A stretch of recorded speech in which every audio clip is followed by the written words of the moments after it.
So we continue the Sonichu madness with the 3 hedgehog Pokemon outside of the 4-cent garbage building.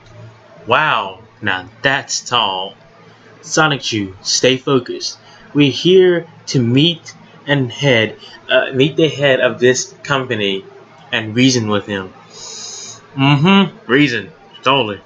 Yes, my blossoming Zapbud. Why are you even here, Wild Sonichu? Anyways. It was good for you for Magic, of course it was. It was good for Magic-chan to teleport us here. By the way, you've called earlier to make our appointment. What's the name of who we're meeting again? Well, he did not give his last name. He only introduced himself as Jason. So Jason no name. And these two show up. This is Thurston Howell III from Gilligan's Island. They have no business in the comic but to recreate a pointless joke. I'm not even going to dignify it by reading it. They're not even supposed to be here. It makes no sense. Not even for a Family Guy cutaway gag. Even if you were going to try to go for that predicate, it still doesn't make any sense. There's no setup for it at all. It's just here. Well, while y'all were wheeling and dealing, I'll search for the 6th Sonichu Ball crystal. Why is it here?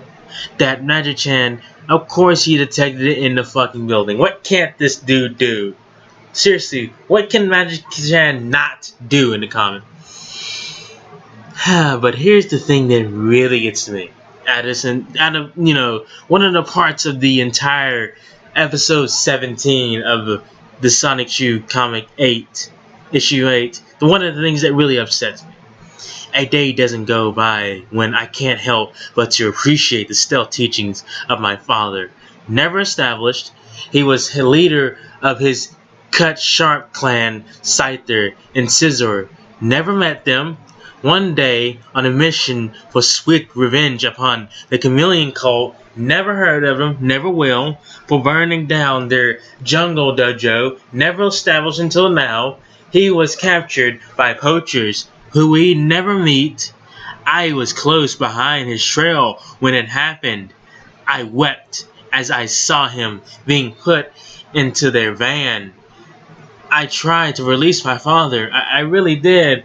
But he told me to stop. He said there was no way I could cut through the steel. And they drove off. And the last thing I saw of him was the passing of the torch look in his eyes. Never met this guy. Since then, I swore revenge on those monsters. The second chapter of the story. The second chapter of the story of Wild Sonichu. Thought up on August 28, 2008. Talk about rewriting canon. When the fuck was any of this established? Not one of that whole backstory piece of information was ever brought up until now. We never met his father. Hell, he grew up in the fucking jungle. That's where he was. Just to be safe, Wild. Don't get yourself caught. He's not. Don't fucking worry, because we have a new power for this asshole. We support you, man. If you get caught, we will come to your rescue. So both of you have, established goals, and while Sonichu has another established goal, I doubt he's gonna get caught. I doubt that's an issue at all. While Sonichu conversion, I learned it from a passing Porygon. Wait a minute, what was all that backstory in the damn last page? What was all that? So you just established some backstory and then just say, oh, I learned this invisibility from Porygon. Just a passing Porygon. He just taught it to me randomly as he was just, browsing through. So Wild Sonichu goes off to do stealth thingies, I guess.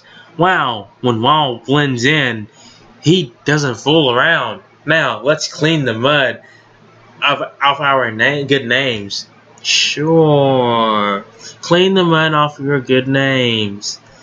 They walk in. Wow. Yeah. It really sets the mood. Yeah, if you live in a volcano. And this dude.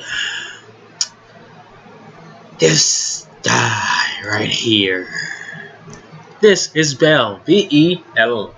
He is an obvious depiction of a devil, and that's pretty much it. It starts and stops there. This character just doesn't have a point to be here other than confirm what we're about to read. Excuse me, my lady friend and I have a 2 o'clock appointment with the head of your company. Yeah, sure, go to the opposite side of the column and get to the elevator to the floor 66 plus 6.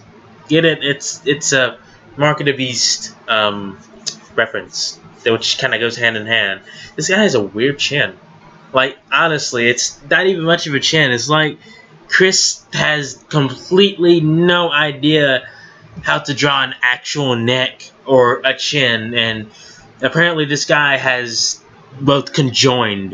Wouldn't that be the 72nd floor? Yes, if you want to get fucking technical. Get going, I'm busy here. Gee, thanks. Can you believe how rude that guy was? A piece of shit. He wouldn't even turn around for simple eye contact. Simple eye contact. It's funny because, you know, Chris is autistic, and autistics genuinely can't really have genuine eye contact with people. That's just one of the quirks of the disorder. Sonichu, I understand that he offended you, but you have to remember Joseph's story. Forgiveness. This is gonna come back to bite you in the ass, isn't it? Thank you, Rosie. You are my best voice of reason. It makes me wonder if there's a jerk like that on this floor. I can only imagine that what else can be on the other floors. Here. And we got to cut off there with Wild Sonichu doing Wild Sonichu things.